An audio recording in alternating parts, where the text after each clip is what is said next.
이혼한 지 벌써 3년이 지났습니다.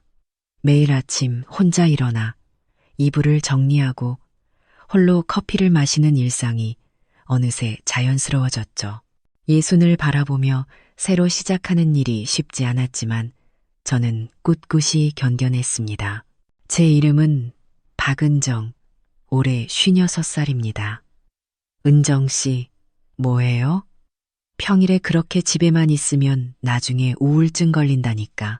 친구 미숙이가 또 잔소리를 시작했죠. 주말마다 저를 밖으로 끌어내려 애쓰는 고마운 친구였지만 오늘은 조금 색다른 제안을 했습니다. 우리 산악회 한번 가볼래? 사람들 다들 좋아. 특히 중년들이 많아서 더 편하다고 했죠. 저는 처음에 단호히 거절했습니다. 산이라니요, 운동은 늘 저와 상관없던 일이었거든요. 하지만 미숙이의 끈질긴 설득에 결국 한 번만 가보자는 마음으로 나섰습니다. 그날이 제 인생의 작은 전환점이 될 줄은 몰랐습니다. 토요일 아침 지하철역 앞에서 만난 미숙이는 저를 산악회 사람들에게 소개했습니다. 10명 정도의 중년 남녀가 모여 있었고 모두 반갑게 인사했습니다. 특히 총무라는 최기훈 씨가 부드러운 미소로 다가왔습니다. 박은정 씨, 처음이시죠? 걱정 마세요. 오늘 코스는 초보자도 충분히 즐길 수 있어요. 기훈 씨는 50살쯤 되어 보였고 키가 크고 단정한 모습이었습니다. 몇 년 만에 처음으로 가슴이 살짝 설렜습니다. 아마도 외로움 때문이었겠죠. 산행은 생각보다 즐거웠습니다. 힘들었지만 함께 걷고 웃으며 나눈 대화가 좋았습니다. 특히 기훈 씨는 힘들어 보이면 언제나 다가와 물어보고 험한 길에서는 손을 내밀어 도와줬습니다. 박 선생님, 다음 주에도 꼭 오세요. 봄에는 산이 더 예뻐질 거예요. 하산 후 기훈 씨가 제게 한 말이었습니다. 선생님이라고 불려보는 것은 오랜만이라 묘하게 기분이 좋았습니다. 돌아오는 길 마음 한켠이 따뜻해졌습니다. 그 주 내내 다음 산행이 기다려졌습니다.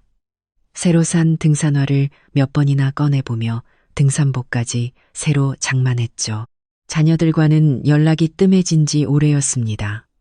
아들은 캐나다에서, 딸은 호주에서 각자의 삶을 살고 있었죠. 명절 때 잠깐씩 화상통화를 하는 것이 전부였습니다.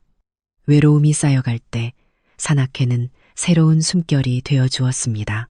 다음 주 산행에서 기훈 씨는 더 살갑게 저를 챙겼습니다. 회원들에게 저를 소개하고 중간중간 물과 간식을 건네주었죠. 저도 모르게 그의 친절함에 마음이 기울기 시작했습니다. 어쩌면 이 나이에 새로운 인연이 시작될지도 모른다는 기대감도 살짝 피어올랐습니다. 은정 씨, 산에서 만난 인연은 특별하대요. 한 번 통하면 평생 가는 거예요. 기훈 씨의 말에 가슴이 두근거렸습니다. 56살의 여자에게 누가 이런 말을 해주겠습니까? 이혼 후 저를 늙은 여자라고만 생각했는데 그의 말 한마디가 봄비처럼 내 마음을 깨우는 듯 했습니다. 하지만 그날 하산길에 미숙이가 이상한 말을 했습니다. 은정아, 너무 기대하지 마. 기훈이 수상해. 무슨 소리야? 그냥 친절한 거잖아. 글쎄, 그냥 조심하라는 말뿐이야. 미숙이의 경고가 마음을 흔들었지만 저는 친구의 괜한 걱정이라 생각했습니다. 그렇게 매주 산악회에 나가며 기훈 씨와 더 가까워졌습니다. 그리고 몇 달이 흐른 뒤 미숙이가 왜 그런 말을 했는지 알게 되었습니다. 어느새 산길과 대화에 익숙해졌고 특히 기훈 씨와의 대화는 언제나 설렘을 주었습니다. 그는 산에 대한 깊은 지식과 잔잔한 유머로 저를 늘 즐겁게 해줬죠. 그날도 산행 중 기훈 씨와 함께 걷고 있었습니다. 그런데 다른 여성 회원들이 우리를 바라보는 시선이 낯설게 느껴졌습니다. 수군거리며 웃음을 터뜨리는 모습이 마치 저를 놀리는 것 같았습니다. 휴식 시간 화장실에 가던 중 두 여성 회원의 대화를 들었습니다. 저번에 온 김 선생님도 결국 안 오더라. 그러게 기훈 씨가 손댔다가 바로 잠수 타버린 거지. 이번엔 새로운 박 선생님이네. 쯧쯧 불쌍한 사람. 순간 심장이 철렁 내려앉았습니다. 제 얘기라는 것을 직감했죠. 하지만 그 말이 정확히 무슨 뜻인지는 알 수 없었습니다. 다시 산행을 시작하며 기훈 씨를 바라보았습니다. 여전히 친절했지만 그의 미소가 왠지 달리 보였습니다. 그날 산행이 끝난 후 저는 미숙이에게 물었습니다. 미숙아, 산악회에서 기훈 씨가 어떤 사람인지 좀 더 알려줄래? 미숙이는 잠시 망설이다가 긴 한숨을 내쉬었습니다. 사실 말하려고 했는데 기훈이 신입 여성 회원들에게 유난히 친절한 건 유명해. 특히 이혼한 중년 여성들 위주로. 그게 무슨 말이야? 내가 놀라서 묻자 미숙이는 조용히 말을 이었습니다. 여기 어지간한 총무들은 예쁜 신입 회원은 다 노려. 기훈이는 특히 중년 여성, 그 중에서도 혼자 사는 사람을 잘 노려. 외로운 마음을 알아채고 그걸 이용해. 미숙이의 말이 가슴 깊이 밝혔습니다. 내가 그저 표적 중 하나였다니 자존심이 상했습니다. 동시에 내가 그 나이에 누군가의 관심을 받을 수 있다는 사실이 의문스럽게 느껴졌습니다. 56살인 나에게 누가 유혹의 대상으로 보겠나 싶었죠. 결국 미숙이의 과도한 걱정일 뿐이라며 애써 마음을 다잡았습니다. 하지만 다음 산행에서는 사람들의 행동이 눈에 더 잘 들어오기 시작했습니다. 기훈 씨가 다른 여성들에게도 똑같이 친절을 보이는 모습, 그리고 그 친절함이 특히 새로운 사람들에게만 집중된다는 사실이 보였습니다. 몇몇 남성 회원들의 시선도 불편하게 느껴졌습니다. 내 몸을 훑어보는 듯한 눈길이 분명히 있었습니다. 처음엔 내 착각이라 생각했지만 그 시선이 점점 더 늘어나자 마음이 불안해졌습니다. 중간 휴식 시간 어떤 남성 회원이 다가와 말했습니다. 박 선생님, 산행 힘드시죠?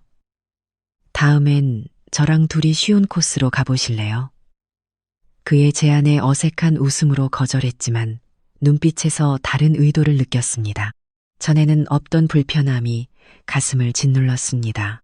그날 산행을 마친 뒤 단체 사진을 찍을 때 기훈 씨가 자연스레 내 옆으로 와서 허리에 손을 살짝 얹었습니다. 순간 불편했지만 사진이라 그러려니 했습니다. 그런데 사진을 찍고도 그 손이 계속 그 자리에 머물러 있었습니다. 다음 주에는 더 좋은 코스로 가요. 박 선생님이 좋아할 만한 곳이 있어요. 기훈 씨의 말에 미소로 답했지만 속마음은 복잡했습니다. 미숙이의 경고가 점점 현실로 다가오는 듯했습니다. 그날 밤 오랜만에 잠을 설쳤습니다. 이 나이에 누군가의 관심이 달콤하기도 했지만 그 관심이 순수하지 않다면 어떡하나 두려웠습니다. 외로움을 달래려다 더 큰 상처를 입을까 걱정이 되었습니다. 그렇게 한 달이 더 지나 산악회의 큰 행사인 계곡 산행이 열렸습니다. 봄의 끝자락 계곡물이 청량하게 흐르는 산길을 오르는 날이었죠. 이날은 평소보다 더 많은 사람들이 모였습니다. 산행이 끝나고 근처 펜션에서 뒤풀이를 열었는데 분위기는 생각보다 훨씬 시끌벅적했습니다. 맥주와 소주가 오가며 사람들은 흥겹게 대화를 나눴습니다. 저는 술을 잘 못하니 음료수만 마시며 이야기에만 참여했습니다. 은정 씨, 이건 특별히 준비한 거예요. 한잔해요. 기훈 씨가 소주잔을 건넸습니다. 처음엔 정중히 거절했지만 그의 끈질긴 권유에 결국 한 잔을 들이켰습니다. 그런데 그 한 잔이 금세 두 잔, 세 잔으로 이어졌습니다. 많이 마신 것도 아닌데 머리가 어지럽게 빙글빙글 돌기 시작했습니다. 화장실 좀 다녀올게요. 자리에서 일어나려는데 다리에 힘이 풀려 주저앉을 뻔했습니다. 평소 그렇게 술이 약하지 않았는데 이상했습니다. 화장실로 가는 길 김정숙 씨가 내 팔을 붙잡았습니다. 그녀는 조용히 물었습니다. 박 선생님, 괜찮으세요? 얼굴이 많이 빨개요. 네, 괜찮아요. 조금 어지러워서요. 정숙 씨는 말없이 내 팔을 꼭 잡고 화장실까지 함께 갔습니다. 찬물로 얼굴을 씻으니 정신이 조금 돌아왔습니다. 거울 속 내 얼굴은 붉게 달아올라 있었습니다. 화장실을 나왔더니 정숙 씨가 복도에서 기다리고 있었습니다. 그녀는 주변을 두리번거리며 낮은 목소리로 말했습니다. 언니, 혹시 몰라서 하는 말인데 바지 한쪽 꺾고 올라가는 건 여기서 재미 보려는 신호예요. 네? 무슨 말이에요? 여기 회원들 중에 그런 암묵적인 코드가 있어요. 여성이 바지 한쪽을 걷으면 나도 관심 있다는 뜻으로 통하는 거죠. 순간 머리가 멍해졌습니다. 그동안의 이상한 시선과 수군거림이 하나로 연결되는 것 같았습니다. 그런 암묵적인 코드가 있다는 사실에 충격을 받았습니다. 기훈 씨도요? 정숙 씨는 조용히 고개를 끄덕였습니다. 특히 기훈 씨는 이혼하신 분들만 노려요. 외롭고 관심받고 싶은 중년 여성들이니까. 그 말에 가슴이 철렁 내려앉았습니다. 내가 그저 표적이었다니. 그동안의 친절함이 다 계산된 행동이었다니. 배신감이 몰려왔습니다. 그런데 어떻게? 정숙 씨가 말했습니다. 미숙 씨가 언니에 대해 얘기했어요. 이혼하셨다고. 그러니 조심하세요. 미숙이가 내 개인정보를 그렇게 쉽게 얘기했다는 사실에 또 한 번 충격을 받았습니다. 친구라고 생각했는데 내 외로움을 그렇게 털어놨다니요. 정숙 씨는 마지막으로 말했습니다. 오늘은 일찍 가시는 게 좋아요. 기훈 씨가 술 권하는 건 나중에 펜션방으로 유인하려는 거예요. 그 말을 듣고 곧장 자리로 돌아와 가방을 챙겼습니다. 기훈 씨가 다가와 물었습니다. 어디 가세요? 아직 이른데. 갑자기 속이 안 좋아서요. 먼저 들어가 보겠습니다. 기훈 씨는 실망한 표정을 지었지만 더 붙잡지는 않았습니다. 택시를 타고 돌아오는 길. 정숙 씨의 경고가 계속 머릿속을 떠돌았습니다. 산악회가 단순한 취미 모임이 아니라는 사실. 그리고 이 나이에도 외로움을 이용해 누군가를 노릴 수 있다는 현실이 뼈아프게 다가왔습니다. 정숙 씨의 경고가 계속 머릿속에 맴돌았습니다. 산악회를 계속 나가야 할지 깊이 고민했습니다. 그동안 정이 든 모임이라 쉽게 포기할 수 없었지만 그곳의 불편한 문화가 점점 마음을 무겁게 했습니다. 결국 조금 더 지켜보기로 마음을 먹었습니다. 다음 주말 산행은 한층 더 높은 산을 오르는 일정이었습니다. 평소보다 더 많은 장비와 준비가 필요했죠. 출발 전 기훈 씨가 다가와 말했습니다. 오늘은 조금 힘든 코스예요. 중간쯤에 쉬어갈 수 있는 바위 쉼터가 있으니 힘들면 거기서 쉬었다 가도 돼요. 그의 말은 평범했지만 이상하게 마음을 불편하게 했습니다. 정숙 씨의 경고 때문이었을까요? 산행이 시작되자 저는 의도적으로 기훈 씨와 거리를 두었습니다. 다른 회원들과 대화를 나누며 걸었는데 그러면서 새로운 것을 보게 되었습니다. 몇몇 남성 회원들이 번갈아가며 힘들면 쉬었다 가자는 말을 했고 정숙 씨가 말했던 바지 한쪽을 걷은 여성들이 중간중간 사라졌다가 한참 뒤에야 나타나는 것을 보았습니다. 특히 어떤 여성 회원은 모두가 정상을 향해 올라갈 때 한 남성 회원과 함께 어디론가 사라졌다가 하산할 때야 다시 나타났습니다. 그들의 표정에는 미묘한 긴장과 친밀감이 스며 있었습니다. 휴식 시간, 물을 마시던 저에게 다른 남성 회원이 말을 걸었습니다. 박 선생님, 저쪽에 경치 좋은 곳이 있는데 같이 가보실래요? 사람들 눈치도 없고 편하게 쉴 수 있어요. 그의 말이 단순한 친절인지 다른 의도인지 헷갈렸습니다. 정중히 거절하고 다른 회원들 곁으로 돌아갔습니다. 산행을 마치고 돌아오는 버스 안, 정숙 씨가 제 옆에 앉아 작은 목소리로 말했습니다. 오늘 잘하셨어요. 거절하는 모습 봤어요. 정숙 씨, 정말 이 산악회가 그런 곳인가요? 단순히 산을 좋아하는 사람들도 있잖아요. 물론 다 그런 건 아니에요. 하지만 특히 임원들 사이에서는, 그리고 이건 여기만의 문제가 아니에요. 다른 산악회도 비슷해요. 중년층이 많은 모임일수록 더 심해져요. 그녀의 말에 가슴이 무거워졌습니다. 단순한 취미로 시작한 것이 이렇게 복잡할 줄은 몰랐습니다. 그날 밤 집에 돌아와 샤워를 하며 생각이 많아졌습니다. 산악회를 그만둘까? 하지만 이제 막 사람들과 친해지기 시작했는데 외로움과 새로운 관계에 대한 갈망이 나를 붙잡았습니다. 다음 날 아침 기훈 씨에게 문자가 왔습니다. 어제 산행은 어떠셨어요? 다음 주엔 더 멋진 코스로 안내해드리고 싶어요. 바로 답장하지 않고 미숙이에게 전화를 걸어 물었습니다. 미숙아, 혹시 너 내 이혼 사실을 산악회에 말했어? 미숙이는 잠시 침묵하다가 대답했습니다. 미안해. 그냥 기훈이가 물어봐서 너 즐겁게 지낼 수 있으면 좋겠다 싶어서. 그 사람이 왜 내 개인정보를 묻는지 의심해보지 않았어? 나도 몰랐어. 요즘에서야 기훈이가 이상하다는 얘기가 들리기 시작했어. 미숙이의 사과를 받아들이긴 했지만 친구에 대한 신뢰가 조금 흔들렸습니다. 그날 오후 기훈 씨에게서 다시 문자가 왔습니다. 다음 주엔 특별한 장소를 보여드리고 싶어요. 따로 만날 수도 있고요. 그 문자는 이전과는 다른 뉘앙스였습니다. 더 직접적이고 더 개인적인 느낌이었습니다. 저는 한층 더 조심스러워졌습니다.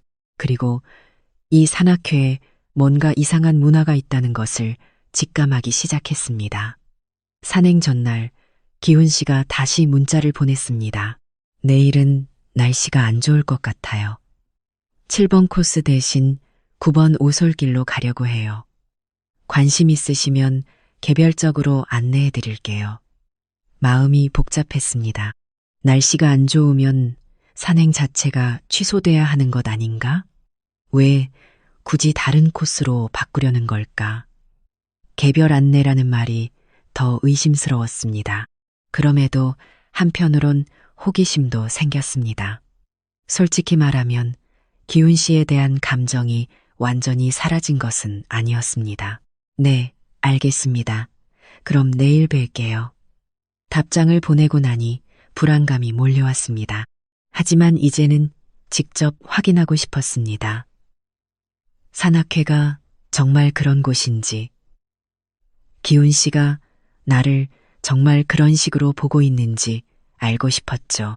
다음 날 아침 약속 장소에 도착했을 때 기훈 씨 혼자만 기다리고 있었습니다. 다른 분들은요? 다들 취소했어요. 비 예보 때문에 우리만 가요. 제가 괜찮은 곳을 잘 아니까. 수상했지만 이미 여기까지 왔으니 한번 가보기로 했습니다. 평소와 다른 오솔길을 따라 산을 오르기 시작했습니다. 생각보다 길은 험했고 사람도 거의 없었습니다. 여기는 사람들이 잘 몰라서 더 좋아요. 경치도 좋고 한적해서요. 기훈 씨는 앞장서 걸었고 저는 조심스레 따라갔습니다. 1시간쯤 오르니 작은 바위 쉼터가 나타났습니다. 나무로 둘러싸여 외진 곳이었죠. 경치는 분명 아름다웠습니다. 계곡이 내려다 보이고 맑은 하늘 아래 산 능선이 멋지게 펼쳐져 있었습니다. 여기서 잠깐 쉬었다가요. 따뜻한 차를 가져왔어요. 기훈 씨는 보온병에서 차를 따라 컵을 내밀었습니다. 그 친절한 모습에 마음을 놓았지만 내심 경계하는 마음도 동시에 일어났습니다. 하지만 내심 경계하고 있었습니다. 박 선생님, 사실 오늘 특별히 이곳으로 모신 이유가 있어요. 그의 말의 순간 가슴이 두근거렸습니다. 드디어 진실의 순간이 온 걸까요? 아무 말 없이 그의 눈을 바라봤습니다. 처음 봤을 때부터 마음에 들었어요. 선생님처럼 지적이고 우아한 여성은 흔치 않으니까요. 기훈 씨의 말에 잠시 설렘이 스쳤습니다. 오랜만에 듣는 따뜻한 말이었으니까요. 하지만 곧 정숙 씨의 경고가 머릿속에 스쳤습니다. 기훈 씨, 이런 말 다른 분들에게도 하시죠? 무슨 말씀이세요? 진심으로 하는 말인데요. 그는 잠시 당황했지만 곧 다시 부드러운 미소를 지으며 슬쩍 내 옆으로 다가왔습니다. 내가 널 얼마나 눈여겨봤는지 알아? 혼자 사는 건 외롭잖아. 나도 마찬가지야. 우리 서로 의지하면서 지낼 수 있을 것 같아. 그의 말투는 달콤하면서도 낯설게 느껴졌습니다. 눈빛은 더 이상 부드럽지 않았습니다. 사냥감을 노리듯 날카로운 눈빛으로 변해 있었습니다. 모든 것이 명확해졌습니다. 정숙 씨의 경고가 사실이었던 겁니다. 기훈 씨는 저를 진심으로 좋아한 것이 아니라 그저 바지 걷은 여자 중 하나로 본 것이었습니다. 난 그런 사람 아니에요. 단호히 말했습니다. 기훈 씨는 놀란 표정을 지었지만 곧 다시 부드러운 웃음을 지었습니다. 뭐가요? 난 그냥 친해지고 싶다는 뜻이었는데. 아니요. 당신의 의도는 분명해요. 나는 그런 관계를 원하지 않아요. 내 목소리는 떨리지 않았습니다. 그의 표정이 굳어졌습니다. 한숨을 내쉬며 말했습니다. 오해하시는 것 같은데 난 진심으로. 그만하세요. 다른 여성들에게도 똑같이 한다는 걸 알아요. 내 말에 기훈 씨의 눈빛이 바뀌었습니다. 이제 부드러운 미소 대신 차가운 냉소가 스쳤습니다. 그래, 누가 그런 얘기를 하던가? 정숙이? 내 침묵이 답이 되었나 봅니다. 기훈 씨는 비웃듯 말했습니다. 정숙이도 처음엔 그렇게 말했어. 하지만 결국엔 내 품에 안겼지. 다들 그래. 그 말에 충격을 받았습니다. 정숙 씨도 결국 그와 관계를 맺었다는 말인가요?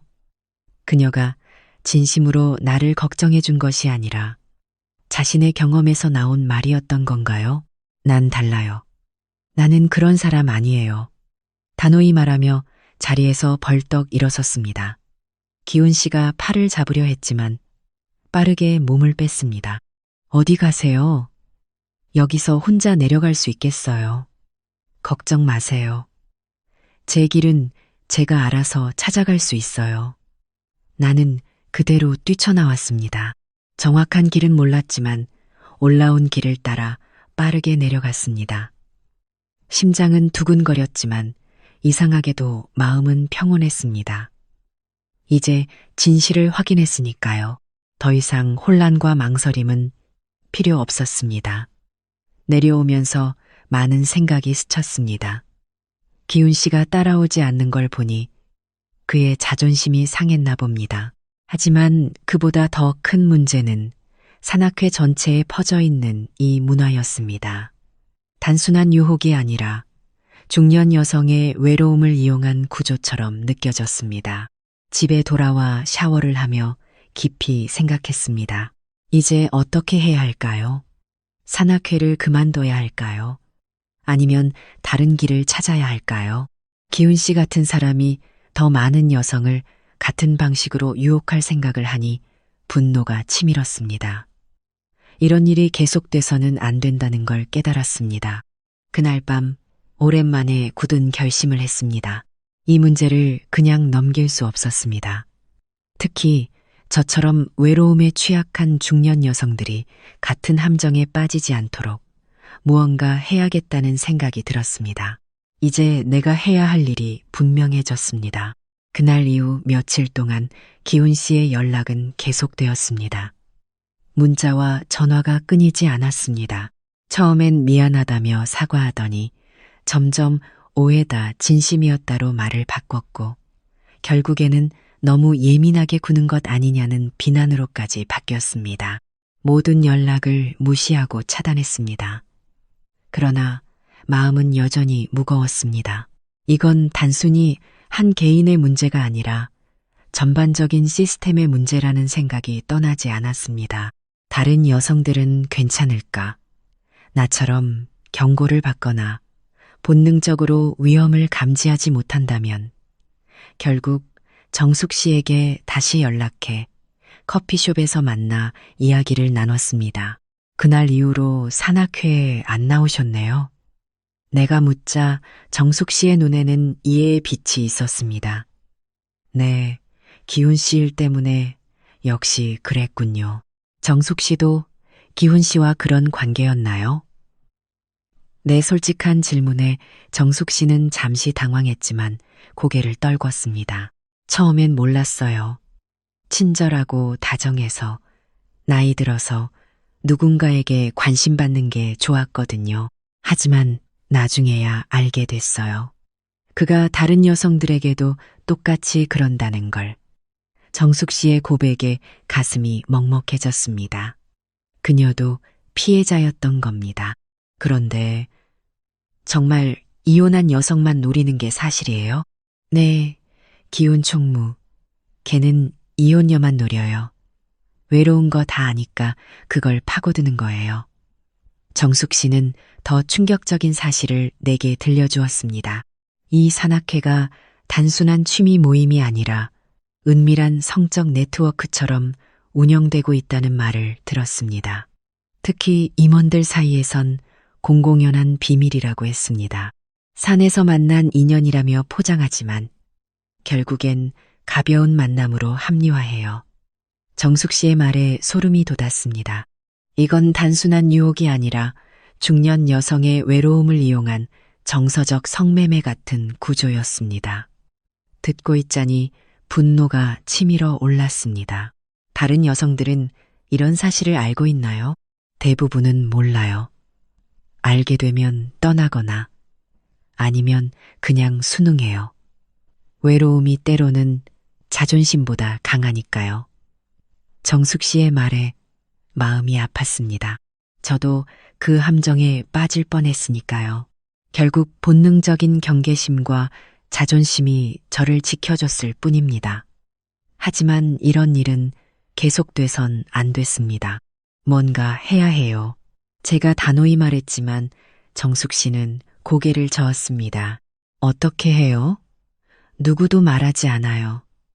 다들 부끄러워하고 피해자라고 인정하기도 싫어해요. 맞는 말이었습니다. 많은 여성들이 자신이 이용당했다는 걸 인정하기 힘들 겁니다. 하지만 저는 달랐습니다. 이혼 후 많은 상처를 겪으며 배운 것이 있다면 더 이상 침묵하지 않는다는 것이었습니다. 집으로 돌아와 생각했습니다. 그리고 결심했습니다. 이 문제를 더 많은 여성들에게 알려야 한다고 직접 겪은 일을 블로그에 고발하기로 했습니다. 컴퓨터 앞에 앉아 여성 중년 산악회 문화의 민낯, 내가 겪은 불편한 진실이라는 제목으로 글을 쓰기 시작했습니다. 기훈 씨의 실명은 밝히지 않았지만 산악회의 이름과 그곳에서 벌어지는 일들을 솔직히 기록했습니다. 그저 비난하기 위한 글이 아니었습니다. 이런 문화가 왜 문제인지, 어떻게 여성들의 외로움을 이용하는지 분석했습니다. 마지막엔 잠시 망설였습니다. 이렇게 하면 산악회에 다시는 발을 들일 수 없겠죠. 비난도 받을 수 있고 심지어 법적 문제가 생길 수도 있겠지만 더 이상 침묵할 수 없었습니다. 용기를 내서 게시 버튼을 눌렀습니다. 처음엔 반응이 없었지만 점점 댓글이 달리기 시작했습니다. 저도 비슷한 경험이 있어요. 다른 산악회도 마찬가지예요. 용기 내주셔서 감사합니다. 수많은 여성들이 자신의 경험을 공유하기 시작했습니다. 그들의 이야기를 읽으며 눈물이 났습니다. 나 혼자만의 문제가 아니었던 겁니다. 그리고 이제 우리는 함께 목소리를 내기 시작했습니다. 블로그 글이 점점 퍼져나가자 지역 뉴스 기자가 연락해왔고 인터뷰를 요청했습니다. 처음엔 망설였지만 더 많은 사람들에게 이 문제를 알리기 위해 동의했습니다. 중년 여성 대상 산악회의 불편한 진실이라는 기사가 지역 신문에 실렸습니다. 제 이름은 밝히지 않았지만 제가 겪은 일을 상세히 다뤘습니다. 기사가 온라인으로 퍼져나가자 더 많은 사람들에게 알려졌습니다. 그리고 그날 기훈 씨에게서 전화가 왔습니다. 오랫동안 차단했던 번호였지만 이번엔 받기로 했습니다. 당신이 그런 글 쓴 거예요? 그의 목소리는 분노로 가득 차 있었습니다. 네, 사실만 말했을 뿐이에요. 명예훼손으로 고소하겠어. 당신이 우리 산악회를 망쳤어. 진실을 말하는 건 명예훼손이 아니에요. 그리고 산악회를 망친 건 당신들이에요. 전화를 끊고 나서 조금 불안했지만 나는 사실만을 말했습니다. 그리고 이미 많은 여성들이 같은 경험을 증언하고 있었죠. 다음 날, 더 놀라운 소식이 전해졌습니다. 산악회 내부가 큰 혼란에 빠졌다는 것이었습니다. 여성 회원들 사이에서 분노가 터져나왔고 임원들에 대한 불신이 높아졌습니다. 결국 기훈 씨는 총무직을 내려놨고 다른 임원들도 조사를 받게 됐습니다. 더 큰 변화는 지역사나 연맹에서 왔습니다. 연맹은 산악회에 대한 조사를 시작했고 결국 활동 정지 처분을 내렸습니다. 건전한 산악 문화를 해치는 행위로 간주한 것이었습니다. 그리고 한 주가 지나자 지역 방송국에서 연락이 왔습니다. 중년 여성의 취미 모임에서 벌어지는 성적 착취를 다룬 특집 프로그램에 인터뷰해달라는 요청이었습니다. 이번엔 얼굴을 드러내기로 했습니다. 더 이상 숨을 이유가 없다고 느꼈으니까요. 저와 함께 다른 피해 여성들도 몇 명 더 인터뷰에 참여했습니다. 정숙 씨도 그중 한 명이었습니다. 방송이 나가자 전국적으로 이슈가 되었습니다. 많은 산악회와 중년층 모임에서 비슷한 문제가 있다는 고백이 이어졌습니다. 이제는 단순히 한 산악회의 문제가 아니라 사회적 문제로 드러난 것이었습니다. 미숙이에게서도 연락이 왔습니다. 정말 미안해, 은정아. 내가 너무 경솔했어. 네가 그런 경험을 할 줄은 몰랐어. 미숙이의 사과를 받아들였습니다. 그녀도 결국 이 시스템의 일부였을 뿐이니까요. 그리고 그녀 덕분에 저는 이 현실을 마주할 수 있었습니다. 괜찮아. 오히려 고마워. 덕분에 더 많은 여성들이 목소리를 낼 수 있게 됐으니까. 그렇게 말하며 비난과 협박 속에서도 마음을 다잡았습니다. 인터넷에는 저를 비난하는 글들이 쏟아졌고 개인정보가 유출되기도 했습니다. 하지만 더 많은 지지와 응원이 있었습니다. 특히 비슷한 경험을 한 여성들의 감사 인사가 큰 위로가 되었습니다. 한 달이 지나자 상황은 조금씩 진정되기 시작했습니다. 기훈 씨는 끝내 명예훼손 소송을 제기하지 못했고 오히려 다른 여성들의 증언이 이어지면서 더 큰 곤경에 빠졌습니다. 이 일을 통해 저는 많은 것을 배웠습니다.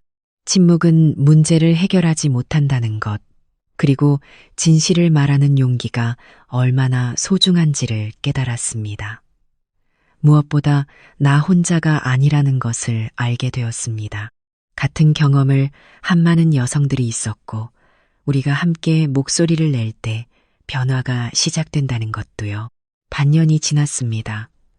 제 일상은 전과는 많이 달라졌습니다.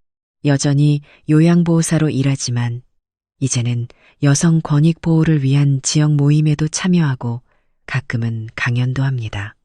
하지만 가장 큰 변화는 제 마음가짐이었습니다. 더 이상 외로움을 부끄러워하지 않게 되었습니다. 누구나 외로울 수 있고, 그건 약점이 아니라 자연스러운 감정이라는 것을 받아들였습니다. 그리고 그 외로움을 이용하려는 사람들에게 더 이상 속지 않을 용기도 생겼습니다. 산에서 상처를 받았지만 산을 떠나진 않았습니다. 오히려 산에 대한 애정이 더 깊어졌습니다. 산은 언제나 순수하고 아름답습니다. 문제는 그곳에 모인 일부 사람들이었을 뿐입니다. 결국 저는 새로운 결심을 했습니다. 여성들만의 소규모 산악회를 만들기로요. 정숙 씨를 비롯해 인터뷰에서 만난 몇몇 여성들과 함께 시작했습니다. 모두가 비슷한 경험을 한 중년 여성들이었습니다. 우리 산악회는 달랐습니다. 서로를 존중하고 지지하는 것. 그것이 우리의 유일한 목적이었습니다. 산의 아름다움을 즐기자, 서로를 지키자. 첫 모임에서 제가 한 말입니다. 처음엔 10명이었지만 입소문을 타며 회원이 늘었습니다. 지금은 30명이 넘는 여성들이 함께하고 있습니다. 매주 다른 산을 오릅니다. 쉬운 코스일 때도 있고 도전적인 코스일 때도 있지만 우리는 늘 서로를 배려하며 함께 갑니다. 누구도 뒤처지지 않도록 함께 정상에 오르는 것이 우리의 원칙입니다. 미숙이도 우리 모임에 합류했습니다. 그녀는 이전의 경험을 반성하며 새로운 문화를 만드는데 적극적으로 나서고 있습니다. 우리 모두 실수를 통해 배우고 그렇게 성장해 가고 있는 것입니다.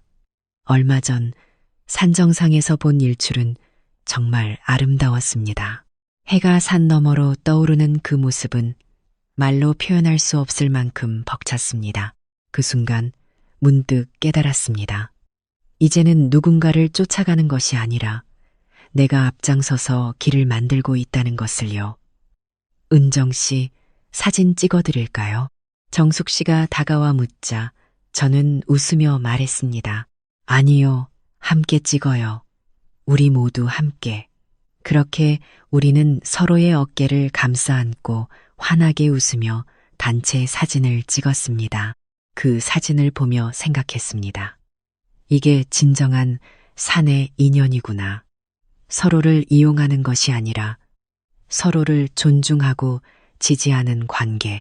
돌이켜보면 그 악몽 같았던 경험이 오히려 제게 새로운 길을 열어주었습니다. 침묵만 했다면 여전히 외로움에 갇혀 있었겠지만 목소리를 내고 행동하면서 저는 더 강해졌습니다. 그리고 더 많은 사람들과 진정으로 연결될 수 있었습니다.